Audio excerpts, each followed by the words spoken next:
2024 లేదా 25లో డిగ్రీ లేదా బీటెక్ చదివారా? సాఫ్ట్‌వేర్ జాబ్ కోసం ఎదురు చూస్తున్నారా? అయితే కోడ్‌జ్ఞాన్ 100 డేస్ కోర్సులో చేరండి. జాబ్ సాధించండి.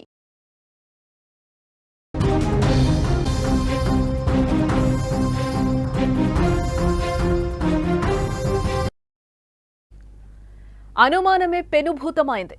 రేబిస్ వ్యాధి భయం ఆమె నరనరానికి పాకింది. ఏమైపోతామో అనే ఆందోళనతో పాటు తన కారణంగా మిగిలిన వారు ఏమైపోతారనే దిగులు పట్టుకుంది. మనసు బతకొద్దని ప్రేరేపించింది. చనిపోవాలనే ఆలోచనను తీసుకొచ్చింది. చివరికి ఆలోచనలను గెలవలేక జీవితంలో ఓడిపోయింది. తనతో పాటు కంటి పాపను తిరిగి రాని లోకాలకు తీసుకెళ్లిపోయి తీవ్ర శోకాన్ని మిగిల్చింది. మహబూబ్ నగర్ జిల్లాలో జరిగిన ఈ అమానుష ఘటన కన్నీళ్లు పెట్టించే విధంగా ఉంది. మహబూబ్ నగర్ పట్టణం కొత్తగంజ్ ప్రాంతంలో నరేష్, యశోద అనే దంపతులు నివాసం ఉండేవారు. వీరికి అనురాగ్, అక్షర అనే ఇద్దరు సంతానం ఉన్నారు. చిన్న కుటుంబం, చింతలేని కుటుంబం. పిల్లా పాపలతో ఎంతో ఆనందంగా జీవిస్తున్న ఆ ఇంట్లో ఓ కుక్క ఊహించని విషాదానికి కారణమైంది. కొన్ని రోజుల క్రితం యశోద తన ఇంటి ఆవరణలో పల్లీలు, డ్రై ఫ్రూట్స్ ఆరబెట్టింది. అదే సమయంలో ఓ వీధి కుక్కొచ్చి వాటిని ఎంగిల్ చేసింది. ఏం పర్లేదు అనుకున్న యశోద వాటిని వంటల్లో వినియోగించింది కూడా. ఈ సమయంలో రేబీస్ భయం వారిని వెంటాడిందని చెప్పుకోవచ్చు. చిన్న చిన్న ఆరోగ్య సమస్యలు వచ్చినా అవే రేబీస్ కారణంగానే వచ్చాయని యశోద భయంతో ఉనికిపోయింది. దీనిపై భర్త ఎన్నిసార్లు చెప్పినా ఆమెలో ఆందోళన మాత్రం పోలేదు. అనారోగ్య సమస్యలు వెలుగు చూడటంతో కుటుంబ సభ్యులందరూ కూడా రేబీస్ టీకాలు వేయించుకున్నారు.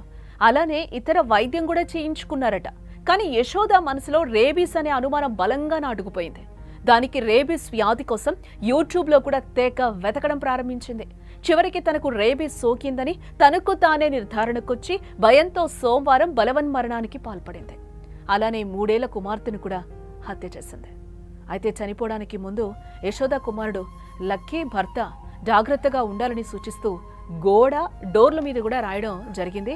అదే మీరు విజువల్లో కూడా చూడొచ్చు. ఏం రాసిందో కూడా మనకు అక్కడ క్లియర్గా కనిపిస్తోంది. ఇక్కడ యశోదకి మూఢనమ్మకాలు ఎక్కువయ్యాయా అని కూడా ఇక్కడ ఒక అనుమానం కలగక మానదు.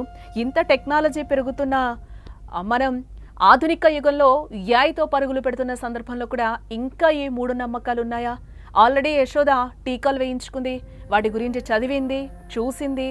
అయినా కూడా తనకు ఆ భయం పోలేదు.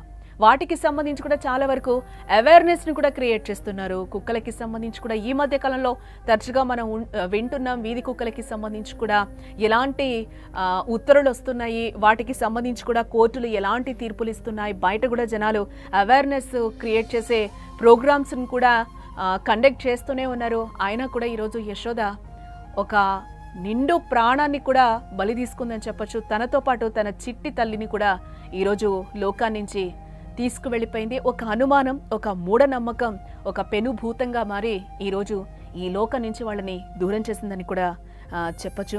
ఈ అపనమ్మకాల ఆధారంగా అడ్డమైన పనులు చేస్తూ ఉంటారు చాలామంది కూడా. ఈరోజు యశోద కూడా అలాంటి ఒక పిచ్చి పని, ఒక అడ్డమైన పని చేసిందని కూడా మనకి దీన్ని చూస్తే క్లియర్గా అర్థమవుతూ ఉంది. దీనివల్ల ప్రాణ నష్టం తీవ్రంగా జరుగుతూ ఉండేది. శాస్త్ర సాంకేతిక రంగాలు అభివృద్ధి చెందిన తర్వాత కూడా మూఢనమ్మకాలను విశ్వసించటం మాత్రం ఇక్కడ తగ్గలేదని కూడా మనం చెప్పుకోవచ్చు యశోద ఇన్సిడెంట్ చూస్తుంటే. అయితే నేటి ఆధునిక కాలంలోనూ మూఢనమ్మకాలను విశ్వసిస్తూనే ఉన్నారు. అందులోనూ చదువుకున్న వారు మూఢనమ్మకాలను పాటిస్తూ ఉండడం కూడా ఇక్కడ అత్యంత విషాదమని కూడా మనం చెప్పుకోవాలి. అలా ఓ మూఢనమ్మకాన్ని పాటించి యశోద ఈరోజు దారుణమైన ఒక నిర్ణయాన్ని తీసుకుందని కూడా ఇక్కడ మనం చెప్పుకోవచ్చు.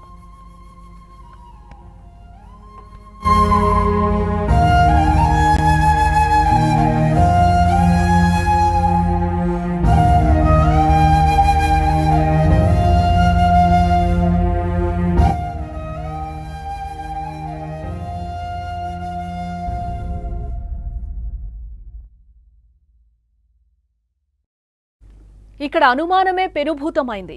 రేబిస్ వ్యాధి భయం ఆమె నరనరానికి పాకిపోయింది. ఏమైపోతానో అనే ఆందోళనతో పాటు తన కారణంగా మిగిలిన వారు ఏమైపోతారనే దిగులు పట్టుకుంది. తనకి మనస్సు బతకొద్దని ప్రేరేపించింది. చనిపోవాలనే ఆలోచనను తీసుకొచ్చింది. చివరికి ఆలోచనలను గెలవలేక జీవితంలో ఓడిపోయింది యశోద. తనతో పాటు కంటి పాపను తిరిగి రాని లోకాలకు తీసుకెళ్లిపోయి తీవ్ర శోకాన్ని మిగిల్చింది. మహబూబ్ నగర్ జిల్లాలో జరిగిన ఈ అమానుష సంఘటన కన్నీళ్లు పెట్టించే విధంగానే ఇక్కడ మనకు కనిపిస్తోంది.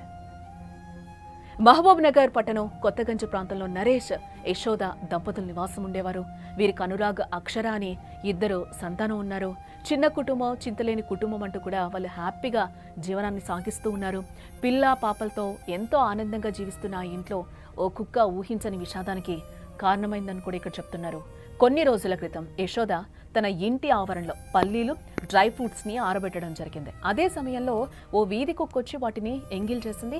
ఏం పర్లేదనుకున్న యశోద వాటిని వంటల్లో వినియోగించింది. ఈ సమయంలో రేబీస్ భయం వారిని వెంటాడుతూనే ఉంది.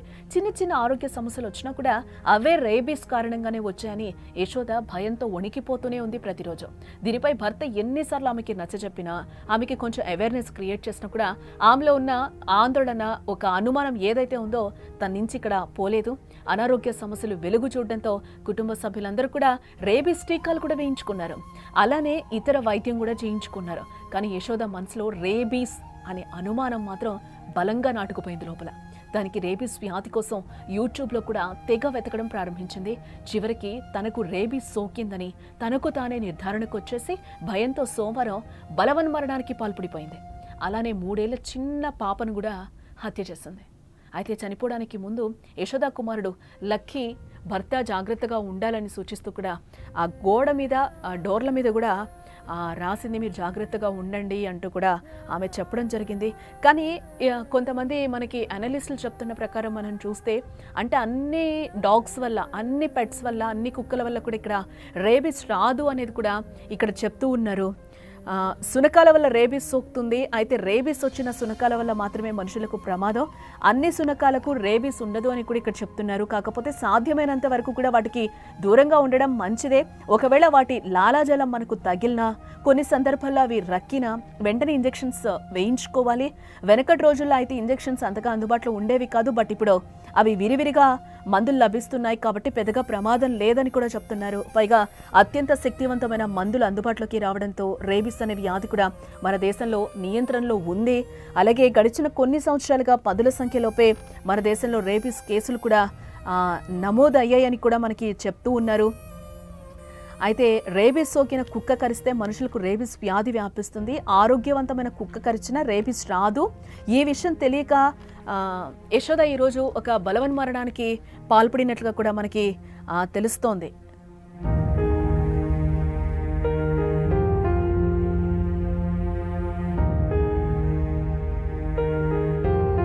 సుమన్ టీవీలో మీ పర్సనల్ అండ్ బిజినెస్ ప్రమోషన్స్ కోసం కింది నెంబర్కి కాంటాక్ట్ చేయండి.